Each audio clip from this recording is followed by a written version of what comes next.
안녕하세요. 오늘도 사연살롱을 찾아주셔서 감사합니다. 저는 서울에 사는 결혼을 앞둔 30대 여자입니다. 결혼을 앞두고 있어서인지 요즘은 하루에도 몇 번씩 기분이 롤러코스터를 타고 있어요.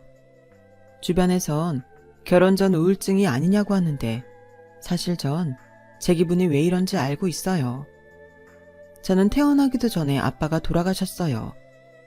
뺑소니 차에 치여서 27살 한창인 나이에 하늘나라로 가셔서 저는 아빠의 얼굴을 사진으로밖엔 볼 수 없었습니다. 저는 당시 엄마 뱃속에서 이제 막 아기집을 짓고 세포분열을 하고 있던 중이었고 어렸던 엄마는 저의 존재를 모른 채로 큰 상심에 빠져 계셨어요.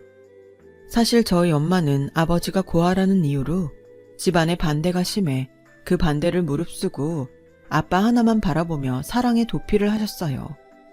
그래서인지 그 충격은 정말 가늠할 수 없는 정도였대요.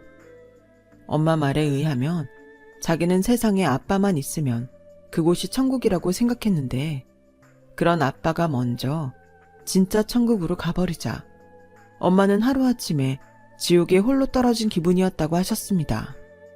사랑의 도피라니. 그런 이야기는 영화나 드라마에서나 나오는 얘긴 줄 알았는데 저는 깜짝 놀라지 않을 수 없었어요. 그러면서 엉뚱하게도 나는 다른 친구들과 좀 다르게 특별한 아이인 것 같아 라곤 생각했어요. 지금 생각해보면 엄마가 들려준 아빠와의 러브스토리가 어린 마음에 꽤나 감동을 했던 것 같아요.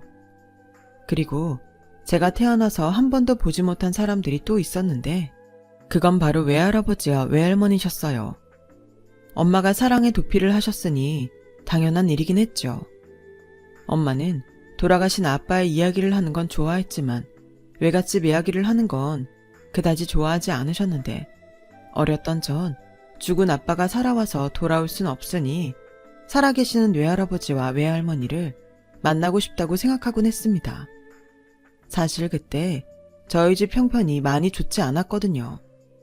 남들은 먹고 싶으면 고민 없이 먹을 수 있는 치킨도 맘 편하게 시켜 먹지 못할 정도였다면 어느 정도인지 가늠이 될까요? 아무튼 형편이 그렇다 보니 저는 외갓집이 큰 부자였으면 좋겠다. 혹은 외할아버지가 어디 큰 회사의 회장님이어서 어느 날 갑자기 멋진 승용차가 떡하니 우리 집 앞에 도착해서 우리 모녀를 이곳에서 구출해 줄 수 있으면 얼마나 좋을까 하는 상상을 하곤 했습니다. 엄마는 저의 운동회에 한 번도 오지 못할 만큼 매일 일을 하셨어요. 그래서 저는 엄마는 맨날 돈을 벌러 나가는데 왜 우리 집은 항상 돈이 없을까 하며 고민에 빠지곤 했는데 그 답을 알기까지 저는 초등학교 6년을 다 써버렸어요. 그리고 중학교 입학을 앞둔 어느 날 엄마 손을 잡고 난생 처음 교복을 맞추러 가는 날 늘 풀리지 않았던 의문의 답을 알게 되었어요. 그날은 항상 돈이 없다던 엄마의 지갑에서 돈이 술술 나오는 날이었는데 책가방과 구두 그리고 운동화까지 제가 고른 건 모두 사주시고 제가 먹고 싶다는 피자도 흔쾌히 사주시던 날이었어요.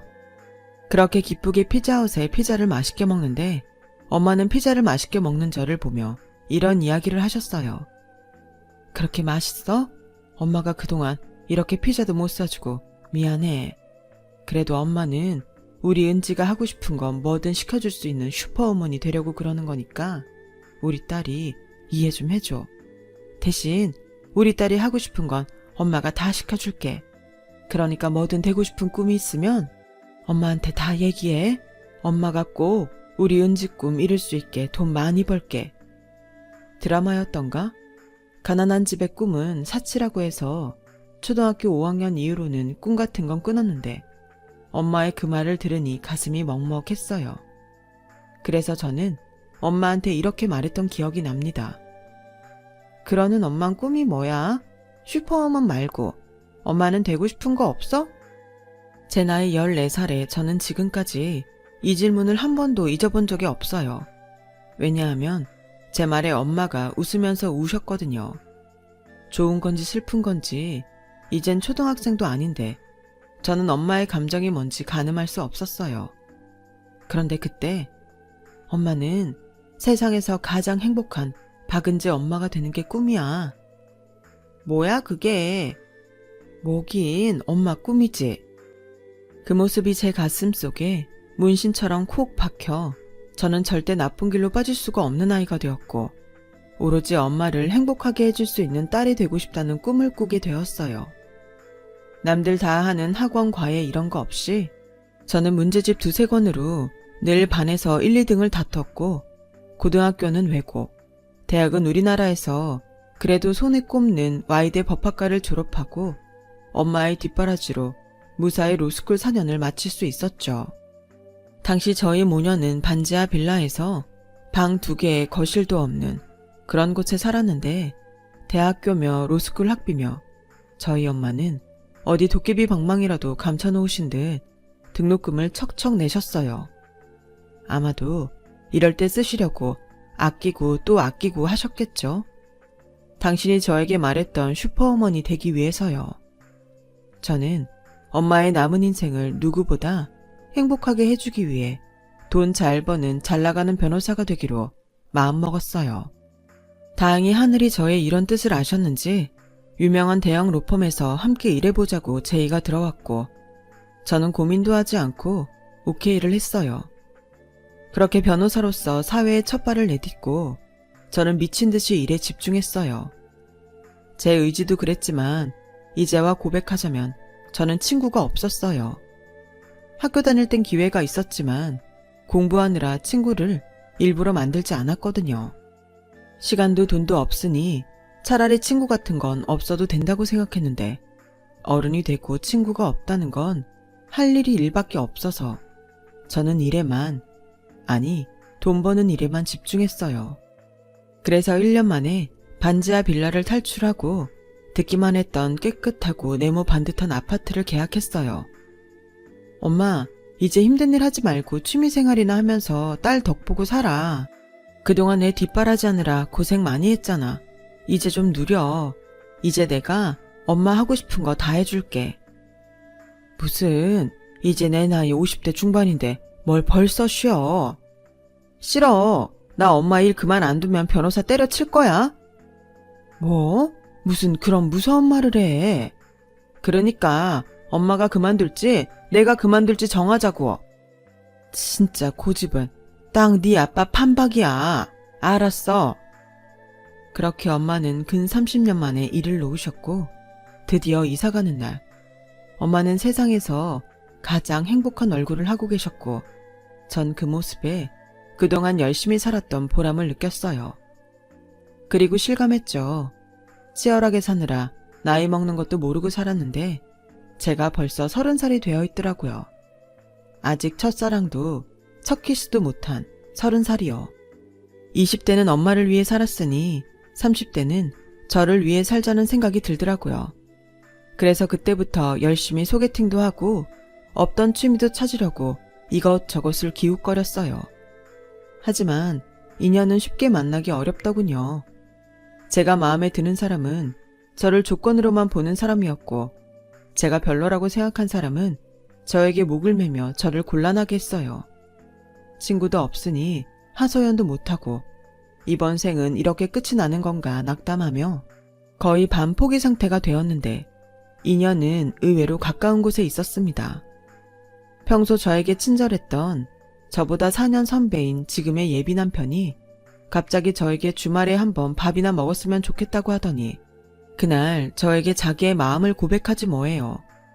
저는 처음엔 당황했지만 고백한 후로 제 마음을 향해 직진해오는 예비 남편에게 금방 마음을 뺏기고 말았어요. 그리고 저희는 속전속결로 연애 진도를 뺐고 드디어 청혼을 받게 되었습니다.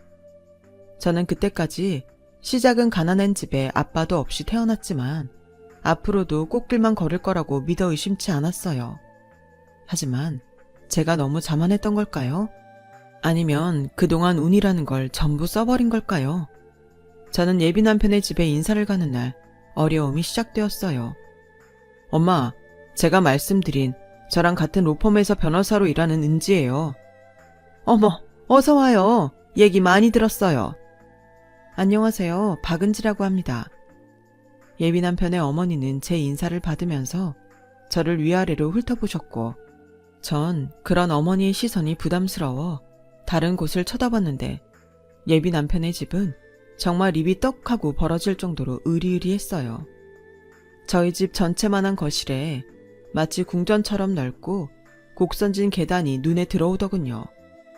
연애하면서 예비 남편이 있는 집 아들일 거라는 짐작은 했는데 이렇게 그야말로 부잣집 아들일 줄은 몰라 당황했죠. 그런 제 모습을 그의 어머니가 비웃듯 보고 계셨습니다. 저녁 같이 먹자고 불러놓고 내 정신 좀 봐. 배고프죠? 이리 와요. 아줌마, 우리 저녁 식사 준비해줘요.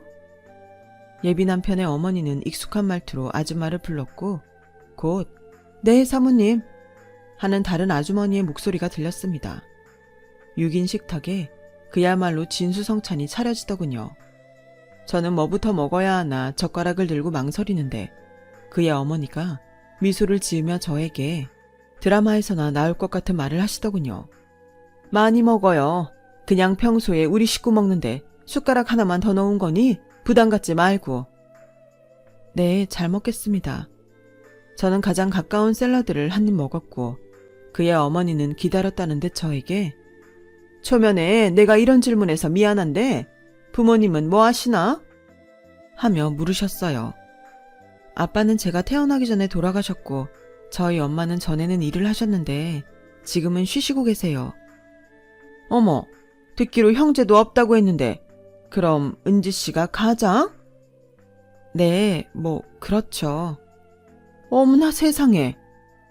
예비 남편의 어머니는 제 말에 젓가락을 내려놓으셨어요. 그리고 속이 타는지 물을 벌컥벌컥 마시며 자리에서 일어나더라고요. 저는 이게 지금 무슨 상황인가 순간 불쾌한 기분이 들었는데 은지야, 잠깐만 엄마랑 얘기 좀 하고 올 테니까 절대 여기서 나오지 마. 나오지 말라니. 저는 예감이 좋지 않았어요. 그리고 그 예감은 적중했고요. 나가지 않아도 그의 어머니 목소리가 온 집안에 쩌렁쩌렁하게 울리더군요. 기껏 김 원장님 딸 태짜 놓더니 너 제정신이야? 난 같은 로펌 변호사라고 해서 우리 집이랑 비슷한 집 딸인가 했지? 네가 뭐가 아쉬워서 가난한 집 딸을 만나? 이미 그 얘긴 끝났잖아요. 전 제가 좋아하는 사람이랑 결혼할 거고 아버지도 그러라고 하셨는데 이제 와서 사람 초대해놓고 이러시면 어떡해요? 난 설마 했다. 그래도 내가 키운 아들인데 안목이 있겠지. 믿었다고. 그냥 사람 하나만 봐주세요. 엄마 사짜 며느리 바라셨잖아요. 그래, 바랬지. 근데 이건 아니야. 엄마가 바란 건 있는 집에 사짜 며느리라고. 저런 소녀가장 같은 애는 아니라고. 엄마. 됐고, 네가 알아서 잘 정리해. 엄만 사고 칠 것 같아서 방에 가 있으마. 두 사람의 대화 소리를 다 듣고 문이 열리고 닫히는 소리까지 다 들으니 저는 더는 이곳에 있고 싶지 않더군요. 사실 진작에 일어나고 싶었는데 처음 당하는 치욕에 발이 후들거려서 일어날 수가 없었어요. 이 상황을 설명할 수도 수습할 수도 없는 그가 제 앞으로 다가왔고 저는 떨리는 목소리로 말했습니다. 미안한데 나 좀 거지 같은 여기서 데리고 나가줄래? 저는 그의 부축을 받고 으리으리했던 그 집 대문 밖을 나왔어요. 발에다 주겠다는 글을 뿌리치고 저는 한 발 한 발 발에 힘을 주고 걸었어요. 방심하면 금방이라도 주저앉을 것 같았는데 정말 그러기는 죽기보다 싫어서 이를 악물고 걸어 택시를 타고 집에 왔습니다. 그날 밤 그는 저에게 연신 전화를 걸었고 저는 받지 않았어요. 그냥 이 결혼은 하지 않는 게 맞다고 생각했습니다. 저를 위해서도 저희 엄마를 위해서도요. 마음을 독하게 먹을수록 저는 눈물이 나왔어요. 이러니 저러니 해도 저에겐 그가 첫사랑이었으니까요. 저희 엄마는 남자친구 집에 인사를 다녀오겠다고 말한 딸이 돌아와 방에 처박혀 있자 마치 저에게 무슨 일이 생겼는지 이미 다 아는 듯 울고 있는 저에게 이렇게 말씀하셨어요. 그렇게 좋아하면서 앞으로 어쩌려고 그래? 무슨 일인지 다는 모르지만 엄마 때문이면 엄마가 네 남자친구랑 그 집 부모 한번 만나보면 안 될까? 안 돼. 나 하나면 됐어. 엄마까지 그런 사람 만날 필요 없어. 엄마가 말했지? 네가 원하면 엄마는 다 해준다고. 됐다니까. 세상엔 엄마가 해줄 수 없는 게 더 많아. 그냥 나 비참하게 하지 말고 그냥 엄마는 가만히 있어, 제발. 아무것도 하지 마. 엄마는 제 말에 충격을 받으신 듯 아무 말 없이 멍하니 한참을 서 있으셨어요. 저도 제가 잘못하고 있다는 걸 알았지만 그땐 제 감정이 그런 걸 인정할 만큼의 여유가 없어 상처받았을 엄마의 마음을 외면했습니다. 한때는 오로지 엄마의 행복만 바라던 딸이던 제가 좋아하는 남자 때문에 엄마의 마음에 비수를 꽂은 거예요. 엄마는 한참을 말없이 저만 바라보다 축 처진 뒷모습을 하고 방을 나가셨고 다음날 참 오랜만에 싱크대 선반에서 빈 소주병을 발견했습니다. 엄마는 제가 어릴 때 아빠의 제사가 있는 날이거나 마음이 힘들 때 저 몰래 혼자 깡소주를 드시곤 했는데 어른이 되고 처음으로 나와 있는 소주병을 보니 마음이 아팠어요. 저는 아무 일도 없었다는 듯 출근을 했고 예비 남편은 그런 저의 마음을 돌리려 하루 종일 갖은 노력을 했어요. 그리고 저희 집에까지 쫓아와 저에게 미안하다며 제가 원하면 가족과 연을 끊고 저와 저희 엄마를 모시고 살 수 있다고 말하더라고요. 솔직히 그 말까지 들으니 마음이 흔들렸어요. 이런 제 마음을 엄마는 눈치챘는지 밖에 나가 그 사람을 만나 이야기를 하고 오셨고요. 우리 딸이 엄마 닮아 사람 보는 안목이 있네. 사람이 아주 착하고 바른 게 엄마는 아주 마음에 드는걸? 엄마가 그 집 부모 한번 만나고 싶다고 말했어. 뭐하러, 내가 아무것도 하지 말랬잖아. 괜히 엄마까지 상처받으면 그땐 나 어떡하라고. 박은지, 부모는 자식 걱정해도 자식은 부모 걱정 안 하는 거야. 둘이 서로 그렇게 좋아하면서 뭘 겁내? 엄마가 가서 말이 통하는 사람인지 보고 올게. 갔는데 옆에 내가 영 말이 안 통하면 엎어도 엄마가 먼저 엎어. 그러니까 괜한 걱정하지 마. 엄마는 미소를 짓고 말씀하셨어요. 젊어서는 사랑의 도피까지도 감행한 엄마인데 제가 저희 엄마를 너무 과소평가했나 싶을 정도로 엄마의 결심은 확고했죠. 그리고 일주일 후 그날이 왔어요. 처음엔 그 사람의 어머니가 너무나 완고해서 여간에서 나오지 않을 것 같았는데 예비 남편이 어머니에게 계속 고집을 부리시면 자기는 집안과 연을 끊고 집을 나가 저와 혼인신고를 하겠다고 해서 어쩔 수 없이 약속한 장소에 나오시게 되었는데요. 이미 깽판을 치시려 작정하고 나오신 그의 어머니는 제가 처음 인사를 갔을 때처럼 남편 없이 혼자 계셨고 저의 어머니를 보고도 인사는커녕 눈빛도 마주치지 않았어요. 안녕하세요. 은지 엄마입니다. 이런 자리 힘드셨을 텐데 나와주셔서 감사해요. 네, 말씀대로 이런 자리 힘드니 바로 본론부터 얘기하죠. 네, 그러죠. 저희 딸이 마음에 안 드시는 이유가 혹시 저 때문인가요? 아니라고는 못하겠네요. 저희 남편이 땡땡병원 부원장이에요. 땡땡병원은 아시죠? 결혼도 서로 집안이 맞아야 하는 건데 죄송하지만 저희와 사돈하시기엔 제가 양보가 되지 않아서요. 저희 아들 혼자짜리는 줄을 서는데 보는 눈도 많고 해서요. 그러니까 그쪽에선 저도 저지만 저희 집 배경이 별로라서 저희 딸을 반대하시는 거네요. 뭐 그렇죠.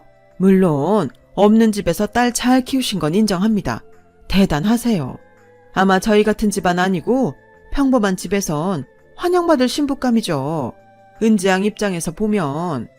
그런데 시집가서 대우받고 사는 게 훨씬 낫지 않겠습니까? 툭 까놓고 저희 같은 사람들한테는 변호사도 그냥 평범한 직장인일 뿐이에요.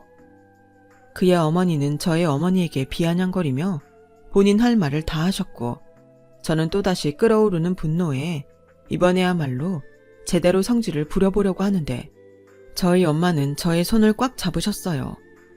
말씀 잘 들었습니다. 그나저나 남편께서 그 유명한 땡땡병원 부원장이시라니 깜짝 놀랐네요.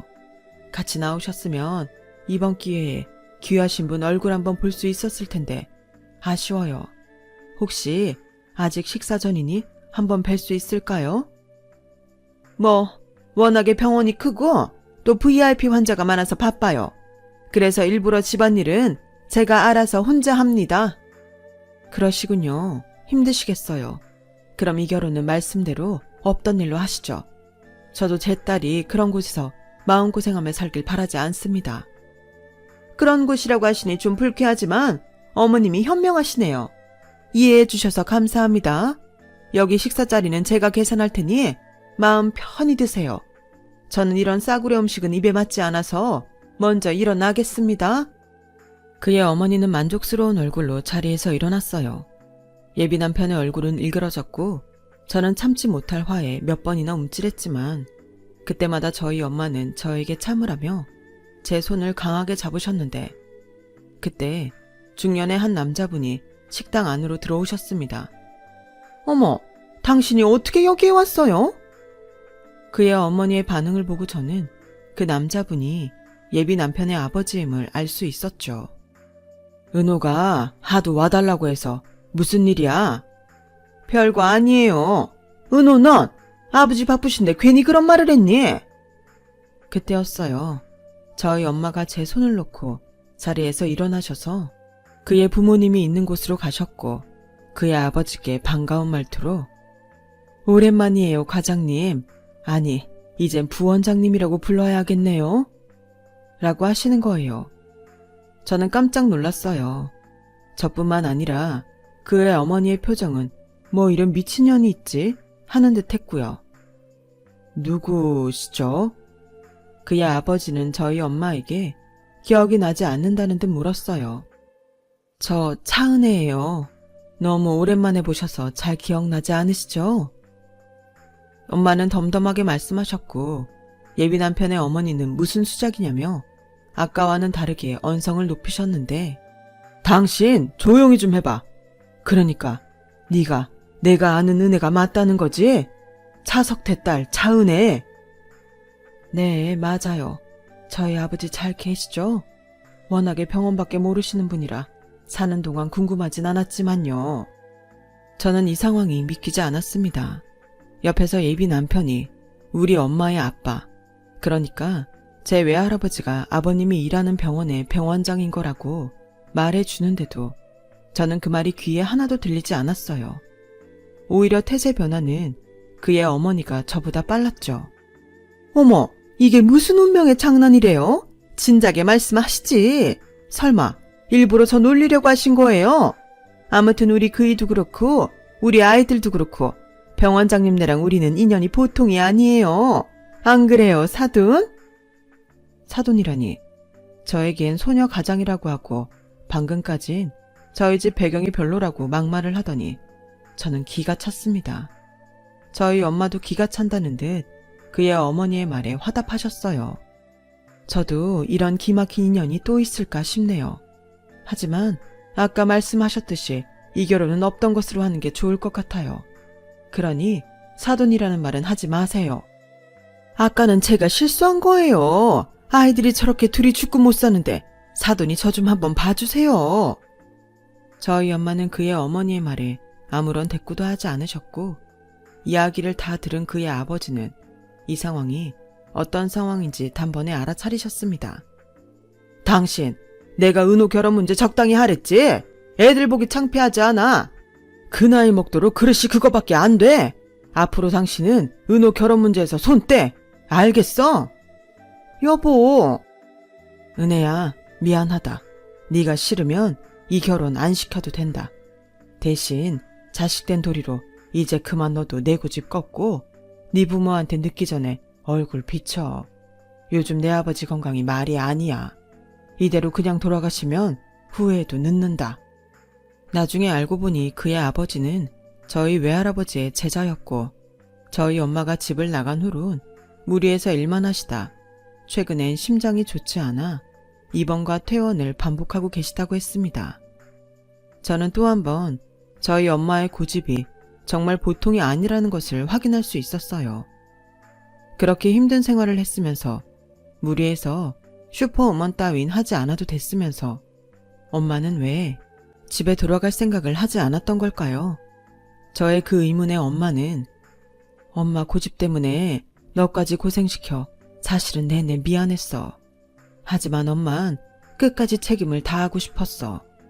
엄마의 선택으로 너를 낳았는데 힘들다고 집에 들어가면 하늘에서 아빠가 많이 미안할 것 같았거든.